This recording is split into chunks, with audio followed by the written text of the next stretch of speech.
जय श्री कृष्णा। राधे राधे। सूरज भगवान की कथा रविवार को सुनी जाने वाली। एक ब्राह्मण सूरज भगवान का भक्त था। नाता धोता कथा कहानी कहता पर कमाता नहीं था। ब्राह्मण घर में रहता तो ब्राह्मणी कमाने के लिए बार बार कहकर परेशान करती। बाहर कहीं जाता तो बाहर भी लोग उसे तरह तरह से अपमानित करते। एक दिन नहा धोकर अपने पूजन की सामग्री लेकर वह जंगल में चला गया। वहाँ एक सूखे पीपल के पेड़ के नीचे बैठकर पूजा पाठ करी और सूरज भगवान की कथा कही। वहाँ पीपल के पास एक सूखा सा तालाब भी था। उसमें थोड़ा सा पानी था। उसी पानी से लोटा भरकर सूर्य भगवान के जल चढ़ाया। पूजा का जल बहकर पीपल और तालाब में भी गया। जल के जाते ही सूखा पीपल हरा हो गया और तालाब स्वच्छ जल से भर गया। उसमें सूर्य भगवान दिखाई देने लगे। कहने लगे, ब्राह्मण मांग तू क्या मांगता है। ब्राह्मण ने यह सुना तो वो घबराया। उसने सोचा, लोग कहते हैं कि पीपल में भूत रहता है, जरूर वही बोल रहा है।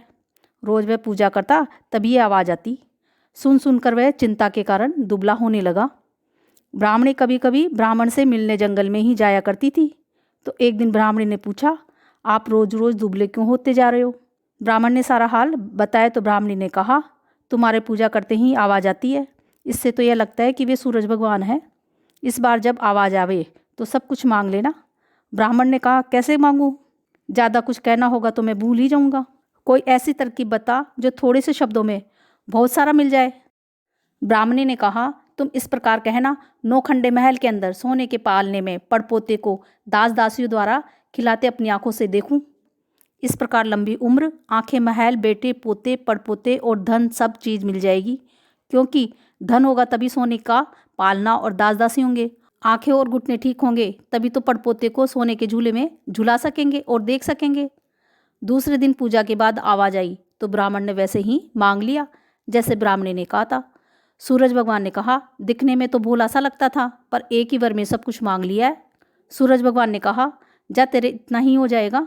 ब्राह्मण जंगल से घर आया तो देखा कि टूटी सी झोंपड़ी की जगह नौखंडा महल खड़ा था। दास दासी आ जा रहे थे।